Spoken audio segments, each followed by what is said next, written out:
It's 1665, and scientist Robert Hooke has just used his newly invented light microscope to look at a thin slice of cork up close.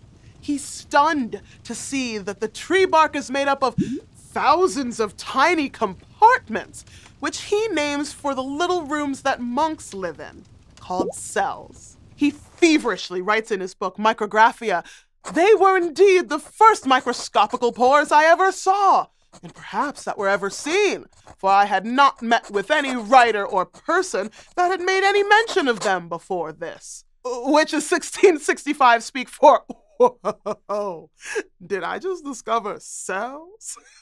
I think I just discovered cells. And from that point on, scientists have never stopped studying them. Cells are a fundamental unit of all life on Earth that help us understand everything, from the teeniest microbes to the blubberiest whales. But botanists won't let you forget that the first cell ever discovered was from a plant. And hundreds of years later, we've learned more about these things and about ourselves than Robert Hooke could have ever imagined. Hi, I'm Alexis, and this is Crash Course Botany.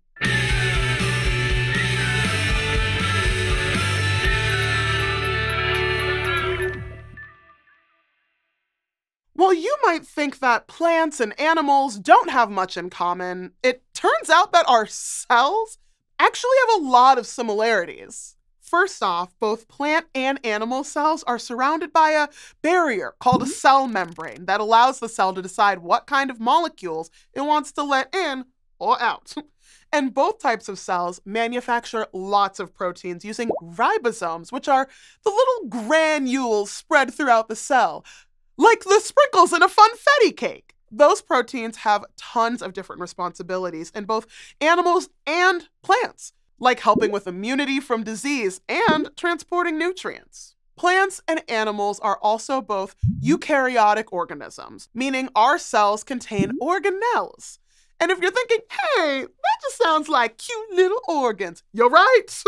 Organelles are functional units of the cell, just like organs are the functional units of our bodies. Like hearts and brains for us, and stems and leaves for plants, organelles each have a unique job to do. On the other hand, prokaryotic organisms like bacteria lack organelles. So their cellular contents are a little more willy-nilly, like that junk drawer where you keep the chip clips and sauce packets. One key organelle that plant and animal cells share is the nucleus, the home of all our DNA. The nucleus uses the information stored in the DNA to tell the other parts of the cell what to do. It's like the coach of a sport ball team. And we can't forget mitochondria, the kidney bean-shaped sites of cellular respiration in both plants and animal cells. And when we say respiration here, we don't mean the way humans breathe using our lungs. Cellular respiration is the process by which chemical energy stored in sugars is converted to energy molecules that fuel life's essential processes. So even though animals and plants get food in different ways, they all still have to perform respiration to convert their food to usable energy.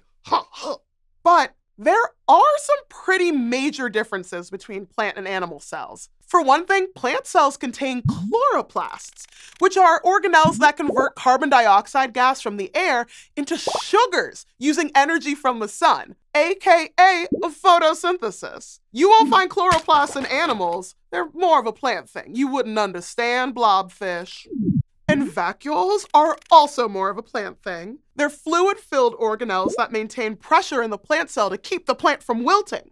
While some animal cells have small ones, as much as 90% of a plant cell's volume can be taken up by the vacuole. Vacuoles help cells grow, store proteins and sugars, and often contain colored pigments, so we have them to thank for the pretty pink petals on our roses. Plant cells are also surrounded by a thick cell wall made of cellulose, which is a carbon-containing molecule that is super abundant here on Earth. It's hard to comprehend just how much cellulose is on this planet. It's wrapped around every single cell of every single blade of grass, tree trunk, and super bloom. It's also stronger than steel and very economically important. Cotton and paper, for example, are made from cellulose. The cell wall also has profound implications for how plants build their bodies. In animals, when new cells are made from existing ones, the parent cell and resulting cells sort of pinch off from each other and go their separate ways. Maybe it'll stay close. Maybe it'll move across the country for college. An animal cell has to learn to make it on its own. But plant cells don't have that choice because of their cell walls. Their parent cells are a little more controlling. Instead of pinching off and saying goodbye, plant cells are forever locked in next to their parent cells. They do build a new permanent cellulose wall to separate parent cells from their offspring, though, so at least they're able to establish some boundaries. All this wall building among plant cells doesn't mean the parent and offspring will never speak again. They're still connected through tiny channels in their cell walls called plasmodesmata that allow them to communicate. In fact, the cytoplasm, or cell juice, is completely interconnected with all of the cells in a plant thanks to the plasmodesmata. They're like windows that plant cells can communicate through, telling each other how to respond to stimuli, or asking for the Wi-Fi password. So, those were a bunch of things that our cells don't have in common with plant cells. But there's another thing we do have in common, and that's hormones. That's right, plant cells are raging with them, just like an angsty preteen. Hormones are chemical signals that regulate growth and metabolism and make you want to say stuff like, "Ugh, Mom, get out of my room." We'll explore 5 major types of plant hormones, but beyond that, botanical researchers are still routinely discovering new ones. Let's start with ethylene, the only plant hormone that's a gas. It's one that humans have been using since way before we knew we were using it. Like in ancient Egypt, fig harvesters cut open underripe figs. In ancient China, farmers kept underripe pears near burning incense. And in East Africa and Samoa, people ripened bananas by burying them near a fire. 3 different techniques, all ethylene. But it wasn't until the 1890s that Russian plant physiologist Dmitry Nelyubov pinpointed ethylene as that ripening agent. He wanted to figure out why trees that grew next to gas street lamps would lose their leaves and get all distorted. So in his lab, he replicated and studied this effect in pea seedlings. And it turned out the ethylene released from burning gas lamps could keep plant cells from expanding, which is a huge part of plant growth. It took a few more decades for scientists to figure out that ethylene doesn't only come from burning fuel, but can also be produced as a hormone by plants themselves. That's what triggered those ancient figs to ripen when they were sliced open. And if you keep your green tomato next to a bunch of bananas, ethylene will deliver you a ripe tomato very soon. Okay, so those are the effects of just one plant hormone. But just like your hormones affect your mood, your armpit hair, and so much more, plant hormones affect a whole range of things throughout plants' lives. Like, let's go back to the beginning. Or, okay, technically before the beginning, with seeds. The hormone abscisic acid helps seeds stay dormant or asleep until they land in a good spot to start growing into plants. Next up, gibberellins. These hormones act like a seed's alarm clock, telling it to start going and helping cells glow up accordingly. Once we have a growing plant on our hands, cytokinins stimulate cell division, which allows the plant to build new organs like leaves, stems, and roots. They grow up so fast. And now, for the main event, we have auxin! Not you!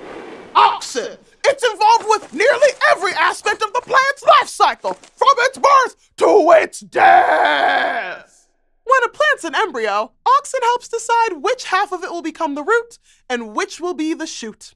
It tells plant cells when to grow bigger so that the plant itself can grow bigger.